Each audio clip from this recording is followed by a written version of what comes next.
Shalom saudara, selamat merayakan Natal dan menyambut tahun baru. Dan hari ini kita benar-benar ada di penghujung daripada tahun 2020 saudara. Sebentar lagi kita akan masuk tahun yang baru. Dan bacaan kita, Alkitab kita juga di akhir daripada Alkitab ini, yaitu dalam kitab Wahyu. Dan bacaan kita adalah dalam Kingdom Lifestyle kita dalam kitab Wahyu pasal yang ke-5 sampai yang ke-8.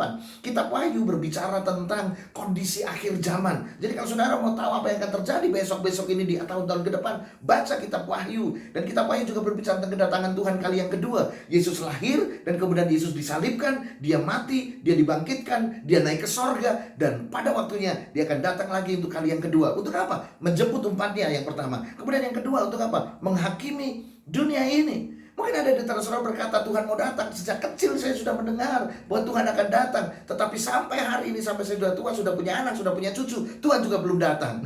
Dan untuk itu banyak orang yang acuh tak acuh hidupnya, tidak sesuai dengan kebenaran firman Tuhan. Tapi mari saya beritahu saudara, Tuhan akan tetap datang saudara. Saudara siap gak siap, suka tidak suka, Yesus akan datang untuk menjemput umatnya dan untuk menghakimi dunia ini. Makanya dalam kitab Wahyu pasal yang ke-6 memberikan kepada kita, memberitahu kepada kita rahasia-rahasia apa yang akan terjadi di atas muka bumi ini.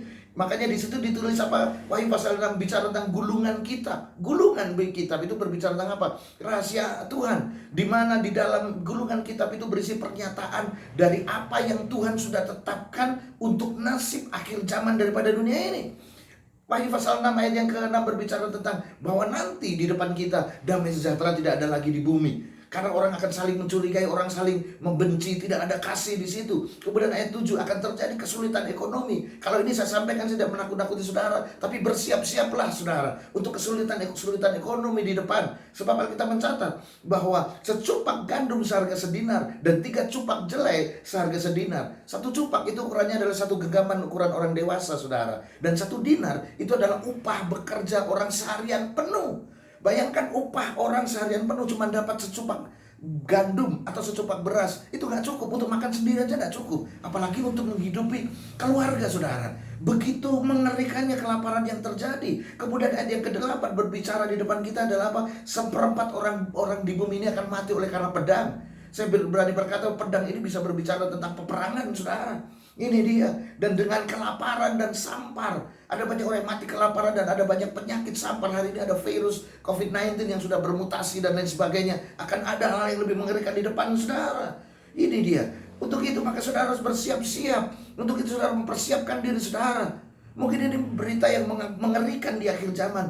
Di depan mata kita akan terjadi saudara. Tetapi ada kabar baik buat setiap saudara yang rindu untuk hidup saudara tetap berkenan di hadapan Tuhan. Dan rindu saudara hidup saudara bisa melewati masa-masa sulit itu. Satu yang harus saudara kerjakan yaitu yang pertama, tinggallah di dalam firman-Nya. Jangan lagi meremehkan firman Tuhan. Tinggal di dalam firman-Nya. Lakukan firman Tuhan saudara.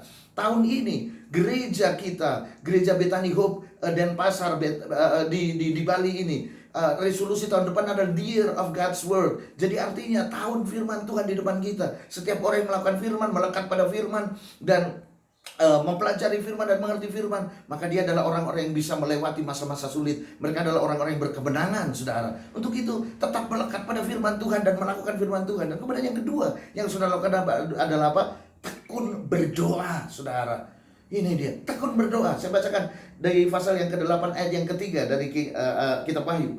Maka datanglah seorang malaikat lain, dan ia pergi berdiri dekat mezbah dengan sebuah pedupan emas, dan kepadanya diberikan minyak kemenyan untuk dipersembahkan bersama-sama dengan doa semua orang kudus di atas mezbah emas di hadapan tahta itu saudara. Ini dia. Saudara harus tahu bahwa doa-doa yang saudara sampaikan di atas muka bumi ini, Tuhan mendengarnya saudara. Mungkin ada di antara saudara mulai berhenti berdoa karena apa yang saudara doakan tidak terjadi. Dan saudara pikir bahwa doa-doa saudara sudah dilupakan dan hilang entah kemana. Tapi saya mau katakan buat saudara, tetap bersungguh-sungguh berdoa. Karena doa-doa saudara berharga di mata Tuhan.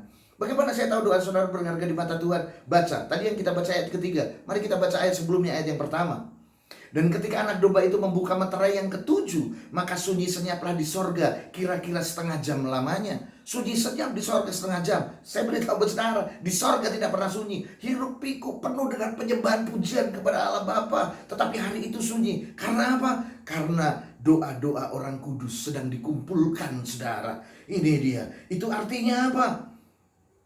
Doa-doa saudara begitu berharga.